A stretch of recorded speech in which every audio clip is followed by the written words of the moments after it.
政治が喧嘩ばっかりしたら話にならないので、ただ与党と野党の垣根がやっぱり少しずつ変わってきて、倒産件数はもっと増えるんじゃないかと、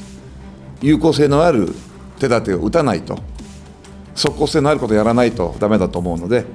まさにこれこそ対決より解決。皆さん、今日本経済が大きな岐路に立っています。国民民主党榛葉和也幹事長は令和8年7月10日の記者会見で、倒産件数はもっと増えると強い危機感を示しました。さらに、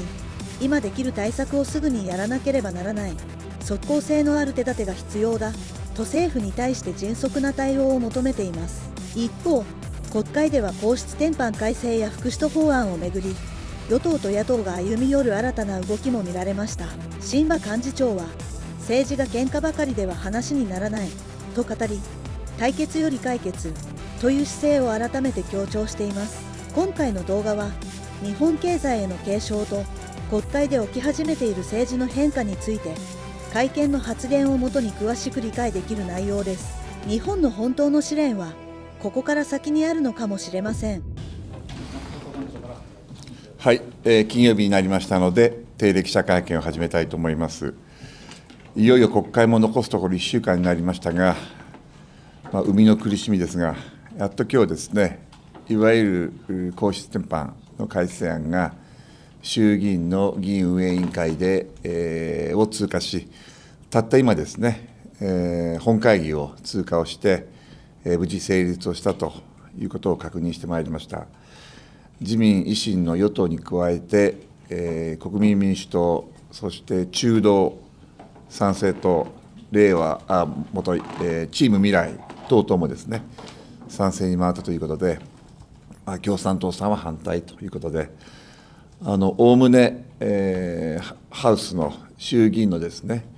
与野党を超えた総意として参議院に送られるということになったと思います。これまでさまざまなご尽力をされた皆さんには感謝申し上げたいと思います。ただこれ、あくまでもですね、皇族数の確保を目的としたそもそも出発点で、後からいろんな声が出てですね、議論が拡散したように見えますが、あくまでも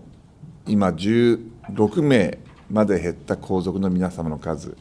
そのうち11名は女性という現実、そして9名の皇族の方々が、60歳を超えていらっしゃるという現実の中で、未成年の皇族が今ゼロになっているわけでございます。この現状をなんとかですね、我が国のまさに礎である天皇陛下を中心としたこの皇族の皆様方の我が国の皇族をどう守っていくのか、どう数を確保していくのかというのが出発点ですから、この原点をしっかりとですね、抑えることができたことは、私も評価をしたいと思います。さまざまなですね、問題もジャッジをされましたが、それはこれからの話であって、何もですね、この問題で国民世論が分断されては本末転倒ですから、しっかりと落ち着いた環境の中で、皇位の継承の問題であるとか、そういった問題はおいおいしっかりと議論をしていけばよろしいんだろうと思います。とりあえず今回は、数の安定を保つということに主眼を置いた、この皇室典範の改正案、通過をしたということで、来週以降、参議院でも、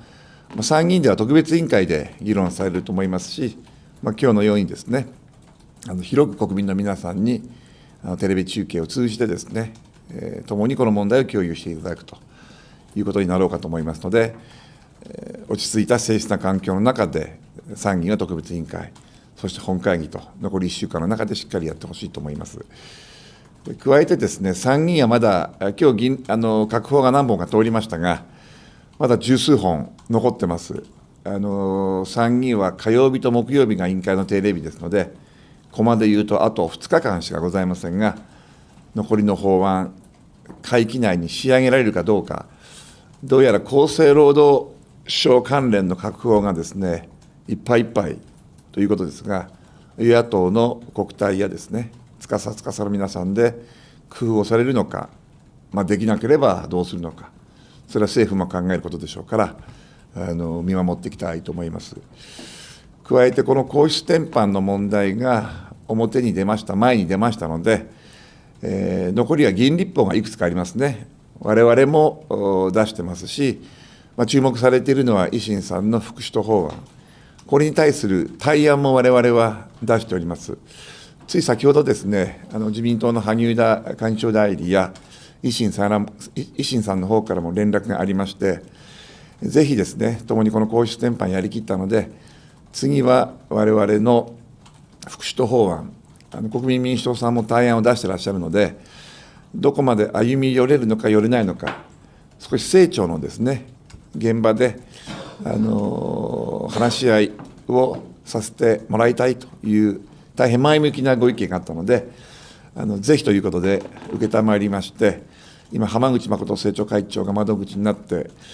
この2党、3党ですね、我が党を入れて3党に加えて、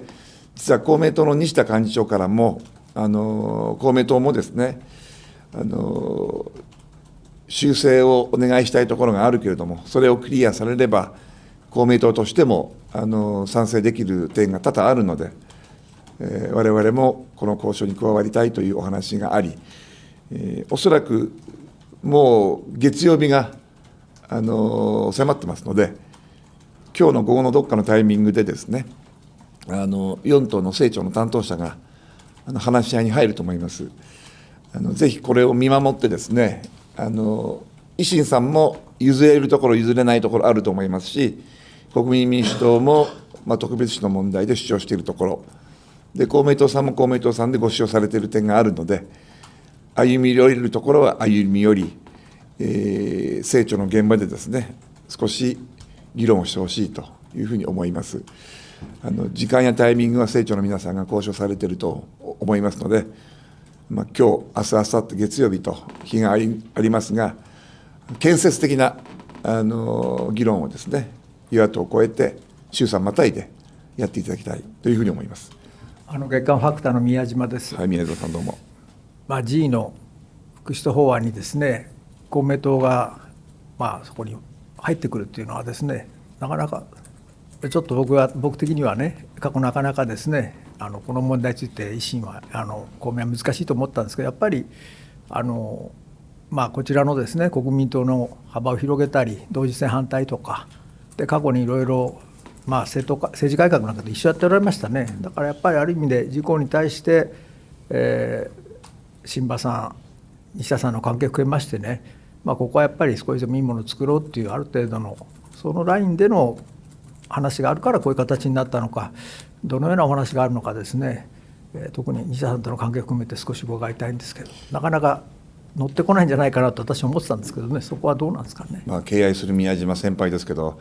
私のような弱小野党の弱小幹事長が何を言ってもそう動かないですよ。それぞれ自民党や維新、公明党の、同僚議員の皆さんが、やはり誠実な環境で共に皇室典範を賛成し、正常に戻って、残りの法案、どう仕上げるのか、政治文化、少しずつ変わってきていると思いますね。まだ昔のままの野党もいらっしゃいますよ。ただ与党と野党の垣根がやっぱり少しずつ変わってきて、それは我々の果たした役割は小さくないと思っています。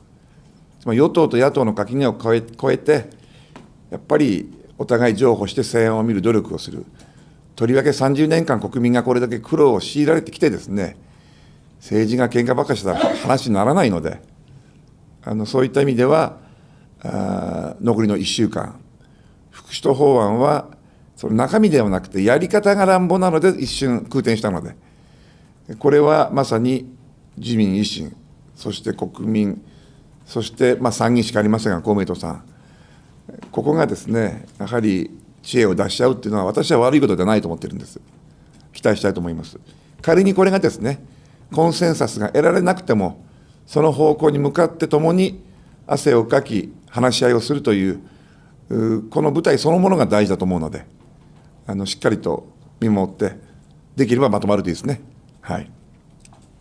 フリーランスの山田です。山田さん、お久しぶりです。すみません。重要な議論とともにですね、今別件で昨日例えば東京商工リサーチが上半期の倒産件数で5346件、2014年以来12年ぶりの5000件超えというのを発表しました。また先日、クレジットカードの決済代行の全投信が倒産したということで、下半期もかなりまた民間がですね、特に飲食店とか、そういうところが厳しいような状況になると思います。多分これって、玉木代表や榛葉幹事長が、イランの問題とか出てきたときにおっしゃられてた、もう次のフェーズに入ったっていうことの、証左みたいなところを感じるんですが、今後、この経済対策として、どのように自民党に持ちかけていくのかとか、今の予備費とかそういうので、予算で何か後付けで賄えるものなのかどうかっていう、そこら辺のご意見をお伺いできますでしょうか。はい、個別具体的な政策については、政調会長にまた聞いてほしいと思いますが、昨夜もですね、ある経済界のトップリーダーの方と少しお話をしてご教授賜ったんですが、このトレンドは相当さらに進むと、倒産件数はもっと増えるんじゃないかと、相当厳しい経済局面にこれから入っていくということをおっしゃってましたね。私が同僚ですけど尊敬する古川さんが、マーケットや市場は極めて冷淡だと、だからそこを政治は気をつけなければいけないんだということを常におっしゃってましたが、リアルな経済は相当これから中小小規模のみならず、大手含めて相当厳しい状況にですね、なってきているという現実が今の山田さんのコメントや数字もあるように、大変心配してます。多分政府もそれを一番恐れてるんじゃないですか。だからこそですね、2年先とか来年とか悠長なことは言っていられないので、今できる対策をすぐ何をやるべきかということをですね、やってますが、全体会議で今議論ね、そろそろですね、総括を出す時期に来てると思いますけれども、我々は向いてる方向は近いかもしれませんが、可及的速やかに有効性のある手立てを打たないと、即効性のあることをやらないとだめだと思うので、引き続き来週以降ですね、しっかりと問題提起をしていきたいと思います。ありがとうございます。